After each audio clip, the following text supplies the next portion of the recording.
Half Moon Summer by Elaine Vickers. This is chapter 17, Drew.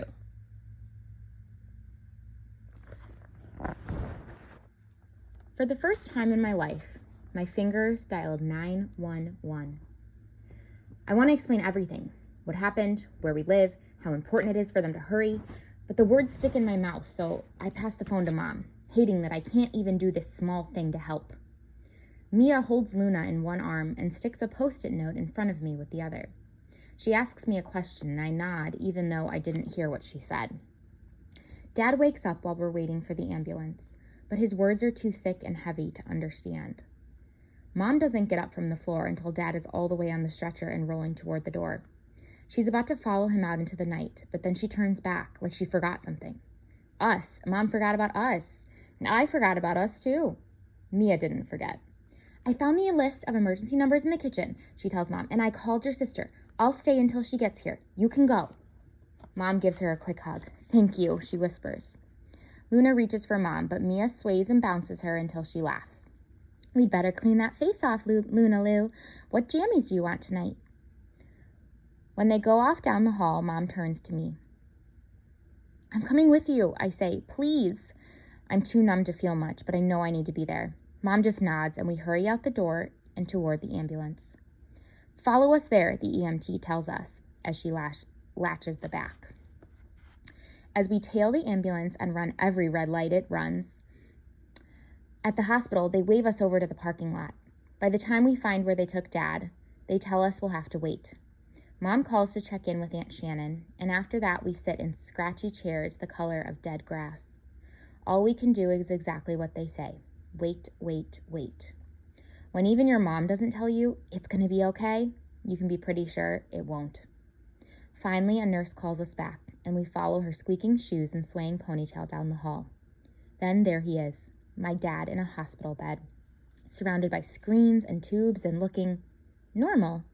He's not pale or bruised or bloody. He even smiles when he sees me. Hey, Drew. Pretty impressive performance back there, huh? When I step closer, he doesn't look so normal. Pale, gray, sort of sunken. It scared the crap out of me. Yeah, me too, he sighs. Come sit down. I sit on the chair by his bed. What happens next? I ask. I'm not really sure whether I mean tonight or tomorrow or everything after that. They want to watch me for a day or two, but not longer than that. I feel fine right now. Can I stay? I shouldn't have asked. I should have just done it. Dad looks up at the clock and smiles, but it takes some work. No, you better go home. You got a race to run, kiddo. See if Mia's mom or her grandma can drive you to the starting line, and your mom can come watch you finish. I stare at him. You're kidding, right? He's not. Why? I ask. Because it's what we've been working for all summer. This disease gets to stop me sometimes, but it doesn't get to stop you. Not ever. He blinks and clears his throat. Promise me you'll run tomorrow. You and Mia both. It's a pretty dirty trick to ask somebody to promise you something when you're lying in a hospital bed. What am I supposed to say? I don't know if I can. He shakes his head. No, that's not true. We both know you can. He's right. Of course he's right. Okay, now listen to your coach. Most of the race is on stretches of the trail we've been running all summer. All you do is run down the coast 6.5 miles, then turn around and come back. I know this already, but it's still good to hear it from him. You and Mia stick together and don't go all out on the first few miles. You need to have enough in the tank to finish. Drink at every aid station. Walk a little if you need to. And for goodness sakes, go to the bathroom if you need to. Better than a code brown. Gross, Dad. He puts his hands out. I'm just saying, don't ignore the signs your body's giving you. We're both quiet for a second after that. I look up at the ceiling. My voice is almost a whisper. I don't know if I can do it without you. Dad grips my shoulder, so I'll look him in the eye. You have to promise me one more thing. I can't even tell him he's not playing fair because he looks like his heart might burst any second. Promise me you won't ever stop yourself from living your best life just because I'm not there. And dang it, gravity gets my tears and I'm crying. And then he's crying, and then Mom's crying, and I'm not sure why because this isn't the end. He'll be home in a day or two. I promise. It comes out so soft, but he finds my hand and squeezes hard. He hears me. He knows. Mom drives me home, then goes back to the hospital to be with Dad. I maybe sleep, or maybe not. It feels like 100 years or 5 seconds before my alarm goes off.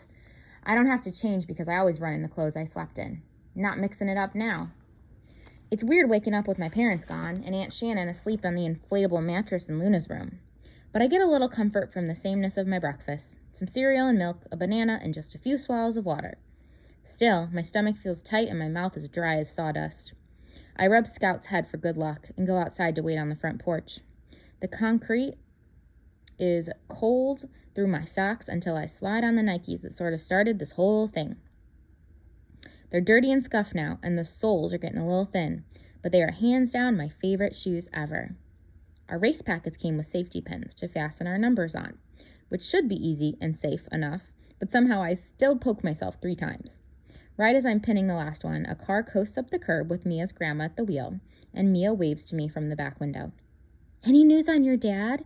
she asks as I climb in the back seat next to her and buckle up. "Not this morning," I say, "but last night they said he should be able to come home in a day or 2. Then I remember why we got into this in the first place. "Are you ready to race? And to, talk to people?" Mia bites her bottom lip. "I have to be, right? I mean, I'm nervous, but maybe I would be anyway. Are you nervous?" I take the question and turn it over in my mind. "Not really. It's just running, right? Just one foot in front of the other, and then you stop. And maybe you talk to some other runners along the way, right?" "Right," she says. "That's all we're doing." We both spend the rest of the ride trying to believe that. The closer we get, the more crowded the streets become. Mia's grandma has to let us off a couple of blocks away, and I wonder if I'll be regretting every one of these pre-race steps when I'm struggling toward 13.1 miles. The starting line is hard to find, partly because everywhere I look I see lines. There are lines of blue porta potties, and lines to the porta potties, and lines of friends having their picture taken together. There's one straight white line down the center of the path that will follow the whole race, and that line eventually leads us to the starting line, where runners are already gathering. But even with all the lines, the whole thing feels like a scrambled mess. Part of me wants to hold on to Mia just so I don't get swallowed up. Then, in the sea of unfamiliar faces, somebody surfaces right next to me that I actually recognize. Amirante, Dad's right-hand man from the shop. "You run this every year," I remember. He nods. "Hey, I heard about your dad. Tell him not to even think about work. Tony and I will take care of all the open jobs and work on getting the shop ready." "I'll tell him," I say. A little of my worry washes away. Maybe because Amirante is one of the only people in the world who can actually do something to help my family right now. "You're a great kid, Drew," he says. "Good luck out there. I'll cheer for you at the finish line. But I've seen you guys running. You're probably faster than I am." I don't answer him, though, because my mind's rewinding to something he just said. He turns to walk away as I figure out what to ask. "Ready for what?" Amirante looks back over his shoulder. "What?" "You said you'll take care of all the open jobs and get the shop ready. Ready for what?" I try to swallow, but my throat's too dry. "Did you mean ready to sell?" He's uncomfortable, and I'm sorry about that, but I have to know. "You should probably ask your dad about this," he says, which is an answer even if he doesn't mean for it to be. "He doesn't have to sell it," I say. "I'll be ready to run it as soon as I graduate. Can't you help us out until then?" 3 generations that shop has been in my family. Amirante smiles, but he's not laughing at me. "You don't want to run it, Drew. You don't know that. Even I don't know that." I think back on all the time I've spent in the shop this summer, and suddenly I can't imagine working anywhere else. I mean, I do now. I want to run the shop. I can't be the one who messes this up. Just because Dad gave me the wrong name, just because I thought I didn't want to work there, doesn't mean I can't change. Everything can change, obviously. "Maybe he won't have to sell," Amirante says. "Either way, it'll work out." I don't believe him. I'm trying not to freak out, but Dad is not okay. And there are so many things you can't do if your body is shutting down. If you might collapse any second. You can't use the tools or carry the lumber or even drive your kid to pick up his friend like Dad did just last night. If Mom has to quit her job to take care of him, how will we pay our bills? How are we going to pay for any of this without selling the shop? And if we sell the shop, where will we live? We'll be shopless and homeless?